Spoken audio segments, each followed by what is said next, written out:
eu tinha dito para vocês, ela vai ser a professora substituta quando as aulas presenciais voltarem, certo? Vocês sabem que eu vou viajar, não vou estar mais aqui e tudo mais. Enquanto as aulas online estiverem rolando, eu vou estar com vocês, não importa o lugar, mas quando as aulas físicas presenciais elas retornarem, vai ser ela que vai assumir. E ela vai pegar na semana em que eu vou viajar, na semana em que eu for viajar, ela é que vai dar aula online para vocês. Ela vai dar online para vocês em 2 momentos, certo? Já para conhecer vocês também conhecerem o trabalho dela, para já sacar, para ela também já fazer um diagnóstico do que vocês desejam, de como vocês preferem que seja trabalhado e tudo mais. Então ela está hoje aqui para acompanhar e para ajudar a contribuir vocês no debate e na discussão, tá bom? Olha só, quando a gente, só relembrando, a gente voltou para o iluminismo, porque faltou a gente discutir aquelas coisinhas do iluminismo, e agora a gente já vai voltar para cá, certo? A gente vai começar a falar especificamente do nosso século XX, certo? A gente tem aí tanto o imperialismo, como a gente já discutiu anteriormente, como a Primeira Guerra Mundial, e todos os aspectos que envolveram o século XX, o início desse século XX, né?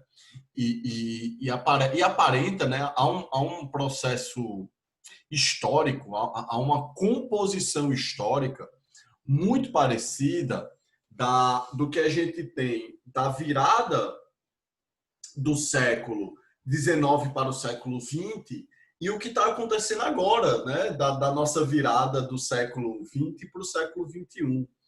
Que, por mais que o século vire, o comportamento, as atitudes, o pensamento, o raciocínio, a ideologia, a política permanecem iguais do século anterior, certo?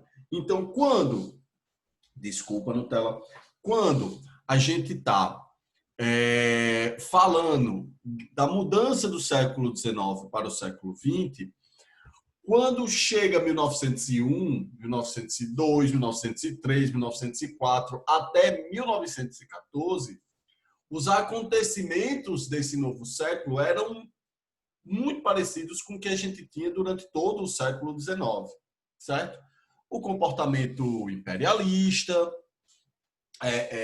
a paz armada, a disputa entre as potências e tudo mais. Quando chega a Primeira Guerra Mundial, é quando a gente, de fato, tem o início do século XX. É quando o século XX aparece e diz: oi, eu sou o século XX.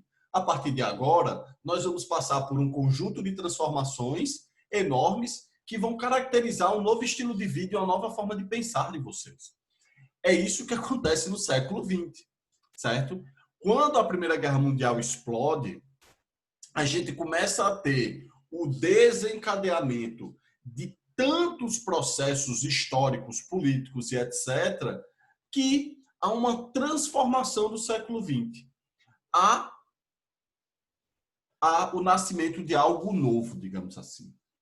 O historiador que deixa isso muito claro e escreve isso de maneira genial, tanto que é até mais difícil a gente encontrar uma bibliografia que abarque tudo e discuta tão bem como Hobsbawm fez, né? Ele, é o Eric Hobsbawm, certo? Ele é um historiador inglês que vai escrever um livro chamado A Era dos Extremos, o Breve Século XX. É o Breve Século XX, Itália? Ou é o Longo Século XX? Eu acho que é o Breve Século XX, né? Toda vez eu esqueço esse detalhe. Inclusive, para quem desejar se aprofundar Minha memória tá boa, olha aí. Para quem quiser se aprofundar num aspecto do Hobsbawm, conhecer mais a mente desse historiador, o Meteoro, já conhecem o canal Meteoro, né? Fez um vídeo ontem sobre o Eric Hobsbawm, que eu vou deixar aqui para vocês assistirem quando vocês assim desejarem, certo? Que ele vai dizer como o Hobsbawm previu a ascensão política de determinados atores aqui no Brasil, certo? E um dos debates, que inclusive eu já conversei com vocês sobre isso, né? E que o Eric Hobsbawm ele vai tratar isso nas entrevistas que o Meteoro vai trazer de maneira tão genial, são os aspectos da capacidade que os grandes historiadores, certo? Eu estou falando de grandes historiadores, de grandes mentes pensantes e tudo mais, eles conseguem ter uma pequena capacidade preditiva. Mas não é preditiva no sentido do cara ser a mãe de Iná, que vai simplesmente saber exatamente como aquilo vai acontecer. É dentro dos aspectos das possibilidades. Ele vai estudar tanto aquilo e ele vai conhecer tanto aqueles processos históricos, e a gente sabe que não há presente sem uma análise do passado, certo? E quando a gente analisa o passado é daqui a 5 segundos. 1, 2, 3, 4. Já é passado de novo. Já é passado de novo e assim vai. Então, a gente acaba possuindo uma pequena capacidade preditiva para saber algumas coisas que vão acontecer, certo? E aí a gente está falando dos grandes acontecimentos históricos, mas a gente também está falando da nossa vida, certo? A história e a consciência histórica, pessoal, ela tem uma capacidade muito boa de fazer com que você se organize e planeje o seu futuro próprio, particular. A consciência histórica, nesse aspecto de ajudar você a ter uma consciência de futuro, a ter uma consciência do que vai vir, e a partir dessa consciência do que pode vir, você se adaptar a ela para conseguir, né, fazer melhor as coisas, é maravilhoso, é maravilhoso. E a gente já discutiu isso aqui, certo? Quando você pega o nosso século agora, o 21, eu acho que vocês sacam que existe um antes e depois da pandemia, né? A gente tinha um estilo de vida, a gente tinha um modo de pensar, a gente tinha um modo de agir, a gente tinha um modo das relações sociais como acontecem antes do século XX, desculpa, no século XX, que a gente achava que ia ser igual no século XXI, né? Ah, meu Deus, quando é que minha vida normal volta? Quando é que eu vou poder ir para show de novo? Quando é que eu vou poder reunir com os meus amigos na praça e fazer aquela coisa toda? E não vai ser bem assim, né? A gente tem o que todo mundo já chama de novo normal.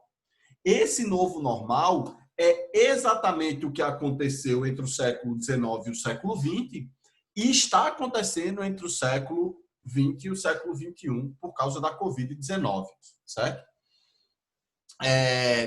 E aí, um dos aspectos que vai modificar completamente o século XX, certo? Vai modificar completamente a vida das pessoas no século XX, certo? Vai ser a Revolução Russa. Vai ser a Revolução Socialista Russa de 1917, certo? Não dá para compreender e entender o que acontece no século XX sem nós conhecermos os aspectos que rolaram na Revolução Russa. Tanto é que o Eric Hobsbawm, nesse livro que eu falei para vocês, A Era dos Extremos, ele começa exatamente na Revolução Russa de 1917, certo? E para a gente entender, logicamente, o porquê e como, né, a Rússia vai ser um país que vai, como nenhum outro, iniciar seu processo revolucionário, se transformar em um país com características socialistas, a gente também precisa entender a Rússia como era no século XIX e no século XX, certo? Uma coisa que eu queria deixar claro para vocês, um debate que já fazem há muito tempo, mas eu vejo na internet uma discussão bem superficial sobre, são dos aspectos de possibilidades que o Marx, né, todo mundo já ouviu falar de Karl Marx, pensava em relação aos processos revolucionários socialistas. Quando Marx escreve O Capital e quando Marx escreve a ideologia alemã, pessoal, ele deixou bem claro, mas bem claro mesmo, que a possibilidade de uma revolução socialista acontecer era em países e em locais onde o capitalismo ele estaria muito bem desenvolvido. Quando o capitalismo, as forças produtivas e o capital em si estivessem no auge do seu desenvolvimento produtivo. E aí, quando a gente está falando do século XIX e início do século XX, quais são esses países que estão no auge do seu desenvolvimento produtivo, do capital, de suas forças produtivas e etc.? A Rússia estava nesse campo de desenvolvimento? O capitalismo russo e o capital russo estavam muito bem desenvolvido? Não. Não, né, Pablo? Pelo contrário, né? Pelo contrário. A gente estava, quando a gente ia analisar a situação específica da Rússia, a Rússia era um país agrário, feudal ainda. Assim. As forças econômicas capitalistas da Rússia eram quase zero. Fora pequenos locais de surtos industriais, como São Petersburgo, Moscou, os grandes centros, né? A Rússia ainda era um país agrário, semi-feudal. Quando você está lendo, cadê meu Kindle? Eu até separei um trecho para mostrar para vocês que o Trotsky, naquele livro sobre a Revolução Russa, escreve tão bem.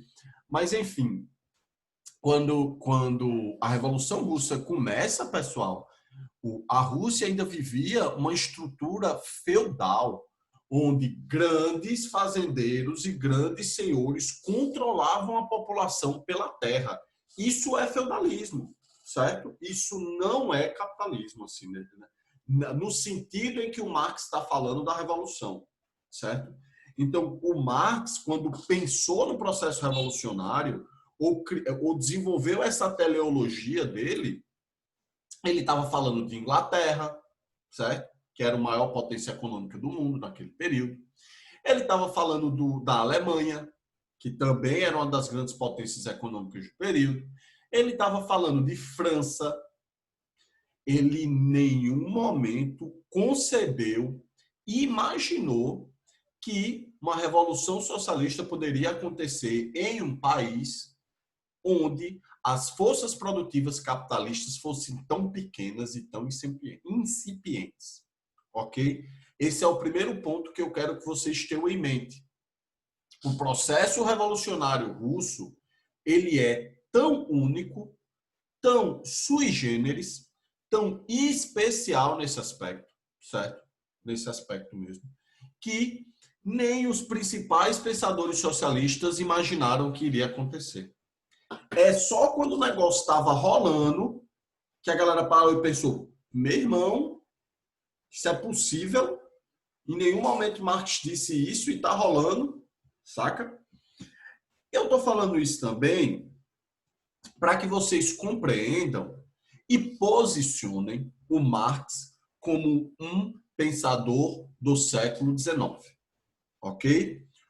Por mais foda que o Marx tenha escrito coisas que a gente ainda vê acontecendo aos nossos olhos. Marx, pessoal, é uma criatura, foi um ser humano do século XIX. E todas as pessoas são filhas do seu tempo, certo? Todas as pessoas são filhas do seu tempo. A gente não tem esta... Não há como você fugir disso dentro da sua formação. E o Marx também vai estar dentro desse aspecto aí. Então, o que é que a gente tem na contradição da Rússia no século XIX, certo? A gente vai ter a Rússia se posicionando como um país que ainda vai possuir muitas das características que França, que Inglaterra e que Alemanha ainda tinham no século XVII e no século XVIII. Então, a Rússia era uma monarquia muito, mas muito possuindo características de uma monarquia absoluta ainda, certo? Do mesmo jeito que era o Luís XIV, do mesmo jeito que a gente vai ter Eduardo VIII lá na Inglaterra, do mesmo jeito que a gente vai ter o Dom João, Dom Pedro e tudo mais, a Rússia ainda possuía uma monarquia que a gente chamava de czarismo, que era o regime monárquico russo do período, onde esse czar, esse rei, era o manda-chuva. E ele tinha o poder e o controle sobre praticamente todos os aspectos da vida da população russa. É por isso que a gente vai dizer que o sistema czarista ainda possuíam características de absolutismo. Logicamente, esse absolutismo e esse modelo, esse regime político, era incompatível com processos revolucionários, como Marx tinha falado no Capital, certo? E é só no início do século XX que a Rússia vai começar a passar por um processo de modernização, que a gente vai chamar aqui de modernização tardia, ok? Então, a Rússia é um país, do ponto de vista populacional e territorial, gigantesco, mas gigantesco mesmo. Tanto que até hoje a Rússia é o maior país do mundo em extensão territorial, certo?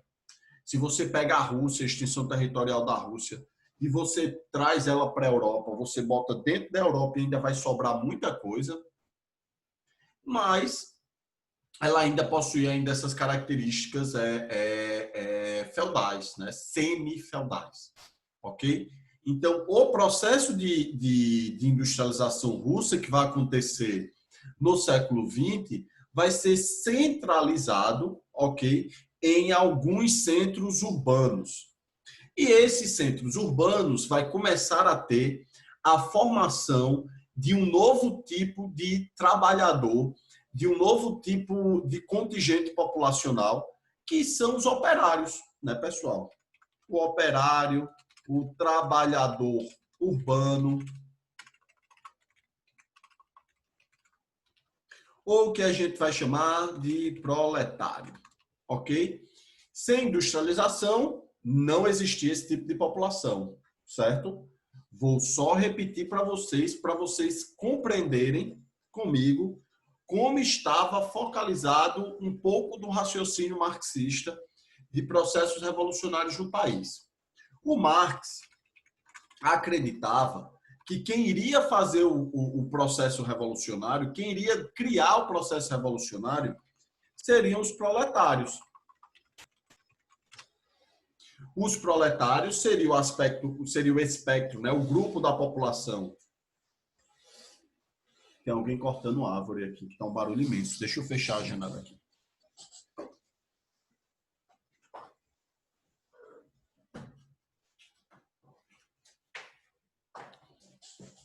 São os proletários, a classe social que vai liderar e comandar a Revolução Socialista, certo? Era isso que o Marx pensava.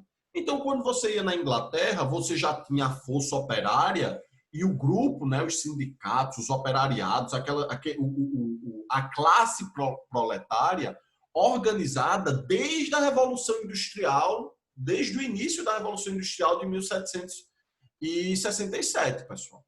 Então, a industrialização começa na Alemanha, os operários vão se desenvolvendo enquanto força produtiva, se organizando enquanto classe social, tomando consciência de classe da sua exploração, e a partir daí eles iriam fazer, nessa tomada de consciência, a revolução socialista. Mas como você vai fazer isso na Rússia se não existia proletário?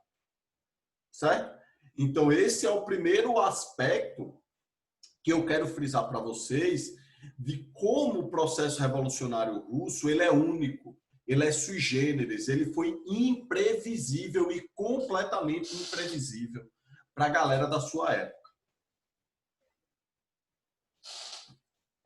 Então a Rússia ela vai passar por essa modernização tardia, nesses poucos centros urbanos, e diante da sua imensidão territorial, a grande parte da população ainda vivia no campo, ainda eram agrários. E o Trotsky, para quem não lembra, alguém lembra do Trotsky aí? Ou estou falando grego para você, para vocês? Ninguém se lembra do Trotsky? Giovana, você dormiu bem, Giovana? Você está calada desse jeito? Rapaz. Bom, o Trotsky, pessoal, ele vai ser um dos principais líderes da Revolução Russa. Eu vou falar melhor para vocês. E ele escreve uma obra-prima da Revolução, assim. Melhor livro disparado para você conhecer a Revolução Russa. O nome é Revolução Russa, certo? E ele vai especificar dentro do processo revolucionário o quanto a revolução foi feita por esses trabalhadores do campo. O quanto a força deles vai ser importante no processo revolucionário. Então, se o Marx imaginava que a revolução proletária iria acontecer pelos proletários e por essa força produtiva, quando vamos para a Rússia, no século XX, dentro desse processo, a gente vai ter, na verdade, os trabalhadores rurais como força política muito forte dentro desse contexto. Tudo bem? Então, a Rússia vai chegar no século XX sendo um país agrário, monarquista, quase absoluto, ok? Cheio de contradições políticas, econômicas, sociais e etc. Beleza? Onde, a partir desse início do século XX, todo esse caldo que eu botei aí começa a se misturar e começa a ferver. É por isso que a gente vai ter, ao longo desse início do século XX, várias revoltas, vários conflitos que são anteriores à própria Revolução, como, por exemplo, o massacre, o Domingo Sangrento, ou o massacre da Praça Vermelha, que vai ocorrer em 1905, certo? Que vai ser uma das... Acho que vai ler aqui. Essa repressão que a Rússia vai sofrer, que eu vou falar mais para vocês. Então, a gente vai ter, ao longo do século XX, todos esses conflitos que vão fazer o caldo dessa sopa revolucionária aí engrossar, ok? Também no início do século XX, a gente, para além dessa questão social muito conflitante, muito pesada que a gente vai ter na Rússia, a gente começa também a ter uma série de mudanças políticas na formação dos grupos. A gente vai ter, no final do século XIX e início do século XX, o nascimento e a ascensão do Partido Operário Russo, né, do Partido Social Democrata, que depois vai ser o Partido Revolucionário e tudo mais, certo? Nesse grupo, a gente vai ter, neste partido, ok? A gente vai ter dois grupos aí que vão passar a lutar tanto pelo controle desse partido quanto pelo controle da ideologia, daquilo que o partido pensaria e agiria. E é quando a gente tem o conhecimento, né, o posicionamento dos dois principais grupos que estavam confrontando-se, lutando pelo poder nesse partido. Que uns, como está no quadro, são os bolcheviques. É por isso que muita gente fala que rolou uma revolução bolchevique na Rússia, certo? Quando vocês lerem questão sobre Revolução Russa e tiver Revolução Bolchevique, já sabe por quê, ok? E a gente vai ter aí os mencheviques. qual é o principal, como está aí no slide para vocês, a principal diferença do ponto de vista ideológico-político desses dois grupos? Era como a revolução seria feita, ok? Os mencheviques, principalmente o Martov e o Trotsky, eles concebiam, né, eles acreditavam que o processo revolucionário, que o processo para a chegada do socialismo na Rússia, ele teria, né, ou aconteceria a partir de uma transição, a partir de um processo de transição pacífico e político, que seria a ascensão política do partido na Duma, né, que era o legislativo da Rússia. É esse crescimento do partido na Duma que faria com que ele conseguisse fazer essa revolução dentro do aspecto político da coisa, né? Uma questão, um modelo pacífico e um modelo gradual. Já os bolcheviques, comandados pelo Lenin, certo? Não. Eles acreditavam não ser possível que esse processo de mudança para o regime socialista ocorresse de maneira pacífica, né? de maneira democrática, a partir do voto e tudo mais. O Lenin dizia que a formação política e as características da política russa seriam impossíveis para qualquer partido socialista chegar ao poder diante do autoritarismo, diante do modelo político adotado, diante da violência utilizada pelo Estado para abafar isso. Então, o Lenin ele acreditava que só por meio da revolução e da insurreição é que o socialismo poderia chegar ao poder. Ele não errou, né? Ele não errou. Definitivamente ele não errou.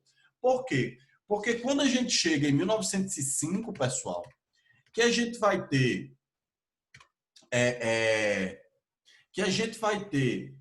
um primeiro movimento de contestação ao status quo político, a repressão vai ser pesadíssima, meu amigo. Não é à toa que se chama de Domingo Sangrento. Não é à toa que se chama de Domingo Sangrento. Eu não sei nem quantas pessoas vão ser mortas, presas ou punidas nesse. Vão ser muitas, certo? O Kizar, o Alexander, ele não vai ter nenhuma pena dessa galera. Ele simplesmente vai dizer, igual aquela figurinha dessa chibata, sendo que a chibata era arma, era tiro, porrada de bomba nessa galera. Por que o Domingo Sangrento ocorreu? Por causa da guerra sino-japonesa de 1905. Quando eu falei sobre imperialismo para vocês, eu falei dessa guerra entre a Rússia e o Japão pelo controle lá daquela região da Manchúria e da Coreia. Eu acho importante mostrar o mapa para que vocês não se percam, certo? Para que vocês não se percam nessa guerra. Vamos lá. Deixa eu compartilhar aqui com vocês. Estão vendo esse mapa aqui, onde tem China, Mongólia, etc, etc?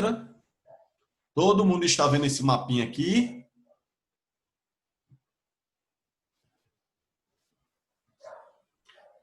Bom, olha só.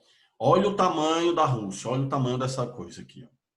Enorme, né? E vê que ela começa na Europa e ela segue por toda a Ásia. Então, quando estamos falando da guerra sino-japonesa de 1905, ok? A gente está falando da guerra entre o Japão e a Rússia pelo controle desta parte aqui, que é a região da Manchúria e a região da Coreia, ok?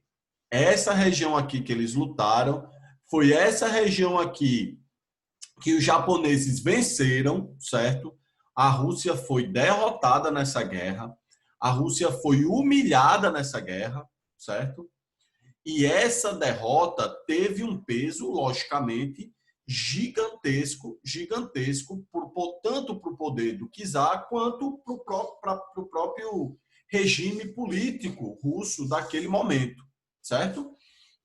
Então, é justamente a derrota da Rússia na Guerra Sino-Japonesa de 1905, que vai fazer com que houvesse um primeiro levante, uma primeira reclamação sobre a situação política da Rússia, certo? A gente teve um estopim aí pré-revolucionário, mas o movimento ele foi completamente destruído da maneira mais violenta possível, né? Lenin foi expulso do país, muitos líderes tiveram que sair do país, o Trotsky também. E aí os caras ficaram de 1905 até 1917 incubando esse processo revolucionário. E também usando este exemplo, certo? Este exemplo para mostrar que a concepção dos mencheviques, deixa eu voltar aqui, que a concepção dos mencheviques de que poderia ocorrer um processo revolucionário pacífico e etc., não rolou, certo? Não rolou. Não teria possibilidade de acontecer. Por isso que, apesar de derrotado, o Domingo Sangrento serviu como aprendizado para o movimento de 1917. E, a partir daí, houve a criação do que a gente vai chamar dos sovietes. E aí eu quero pedir uma pesquisa para que vocês me entreguem na próxima sexta, daqui a 2 dias, certo? Uma pesquisa rápida, por favor, sobre o que são os sovietes, o que foram os sovietes e como é que eles funcionavam, certo? Vou escrever aqui para que vocês anotem e não se esqueçam para me entregar sexta, certo? Vou tirar o caps lock.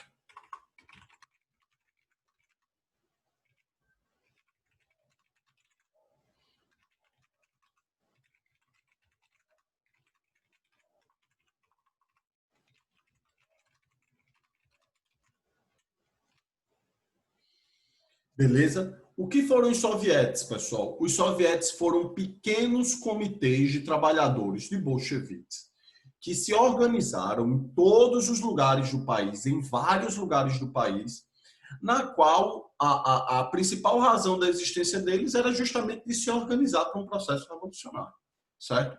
Tanto é que quando a gente chega entre fevereiro e outubro de 1917, né, que são os meses mais pesados das revoluções, o que esses sovietes faziam, principalmente os trabalhadores do campo, era uma coisa louca mesmo assim. Eles pegavam as fazendas dos grandes senhores feudais russos, né, dessa elite econômica russa, eles entravam mesmo, um contingente com carroça, com tapique, com coisa. Eles chegavam mesmo e diziam, olha, essa fazenda e essa casa do senhor, ela agora pertence aos sovietes, agora ela pertence ao povo da Rússia, à nossa população. E o cara chegava, você é louco, isso aqui é minha propriedade privada, você não pode fazer isso e tá. A gente vai fazer, meu senhor. Quer você queira, quer não. A gente vai queimar sua casa aqui, se você não quiser sair, a gente vai queimar com você dentro. E aí muitos entravam nas casas, retiravam, quebravam mesmo as coisas de madeira para levar para sua casa e refazer, pegavam os cavalos, pegavam as plantações. Alguém falou. Essa pesquisa é para mandar em formato de documento ou para escrever no caderno e mandar foto? Em formato de documento, de preferência em PDF, tá bom, Ruth?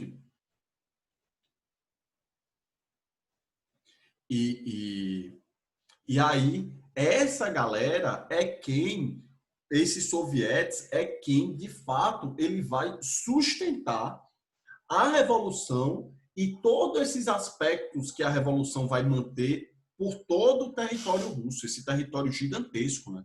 Se não fossem os sovietes, possivelmente poderia ocorrer uma revolução em Moscou, mas essa revolução ficar só na capital, não se espalhar para o resto do país.